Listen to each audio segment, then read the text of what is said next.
ചെന്നൈയിൽ നിന്നും ബംഗളൂരുവിലേക്ക് 306 കിലോമീറ്റർ ദൂരം താണ്ടാൻ ഇനി വേണ്ടത് കേവലം 1.25 മണിക്കൂർ മാത്രം.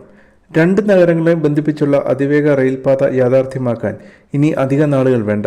പദ്ധതിക്ക് രൂപരേഖ തയ്യാറാക്കാനുള്ള പ്രാരംഭ നടപടികൾ national high speed rail corporation limited ആരംഭിച്ചു. നിലവിൽ ഈ റൂട്ടിലോടുന്ന വന്ദേ ഭാരത് എക്സ്പ്രസിന് ഏകദേശം 4 മണിക്കൂറും 15 മിനിറ്റുമാണ് യാത്രാസമയം വേണ്ടിവരുന്നത്. കഴിഞ്ഞ കേന്ദ്ര ബഡ്ജറ്റിലാണ് ബംഗളൂരിൽ നിന്ന് ചെന്നൈ ഹൈദരാബാദ് അതിവേഗ ഇടനാഴികൾ പ്രഖ്യാപിച്ചത്. മണിക്കൂറിൽ പരമാവധി 350 കിലോമീറ്റർ വരെ വേഗതയിലാണ് ട്രെയിൻ രൂപകൽപ്പന ചെയ്യുന്നത്.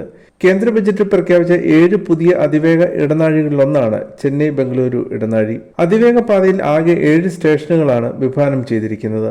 പാതയുടെ വലിയൊരു ഭാഗം, അതായത് ഏകദേശം 34 കിലോമീറ്റർ ദൂരം തുരങ്കങ്ങളിലൂടെയാണ് കടന്നുപോകുന്നത്. ഇതിൽ വന്യജീവികളുടെ സ്വൈര്യജീവിതം തടസ്സപ്പെടാത്ത രീതിയിൽ മുഖീലി ചുരത്തിലൂടെ കടന്നുപോകുന്ന 15 കിലോമീറ്റർ ഭൂഗർഭ പാതയും ഉൾപ്പെടുന്നുണ്ട്. പദ്ധതിക്കായി കർണാടകയിൽ മാത്രം 1358 ഏക്കർ ഭൂമി ഏറ്റെടുക്കേണ്ടതുണ്ട്. തമിഴ്നാട്ടിലും ആന്ധ്രയിലും ഇതിനായുള്ള പ്രാരംഭ സർവേകൾ ആരംഭിച്ചിട്ടുണ്ട്. വയ്യപ്പനഹള്ളി SMVT ടെർമിനലിനോട് ചേർന്ന് ആരംഭിക്കുന്ന പാത വൈറ്റ്ഫീൽഡ്, ഹോസ്കോട്ട്, കോലാർ, ചിറ്റൂർ, പരന്തൂർ, പൂനമല്ലി വഴി ചെന്നൈ സെൻട്രലിൽ എത്തും. നഗരങ്ങളുടെ സ്ഥലപരിമിതി കണക്കിലെടുത്ത് ചെന്നൈ സെൻട്രൽ, ബയ്യപ്പനഹള്ളി, വൈറ്റ്ഫീൽഡ് എന്നീ സ്റ്റേഷനുകൾ ഭൂഗർഭ സ്റ്റേഷനുകളായാണ് നിർമ്മിക്കുന്നത്. ചെന്നൈ ബംഗളൂരു ബുള്ളറ്റ് ട്രെയിൻ പാത ഭാവിയിൽ കർണാടകയിലെ പ്രമുഖ നഗരമായ മൈസൂരിലേക്ക് നീട്ടാൻ വിഭാവന ചെയ്യുന്നുണ്ട്.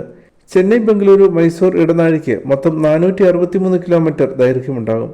ഇത് യാഥാർത്ഥ്യമാകുന്നതോടെ ചെന്നൈയിൽ നിന്നും മൈസൂരിലേക്ക് വെറും 2 മണിക്കൂർ 25 മിനിറ്റിൽ എത്തിച്ചേരാനാകും.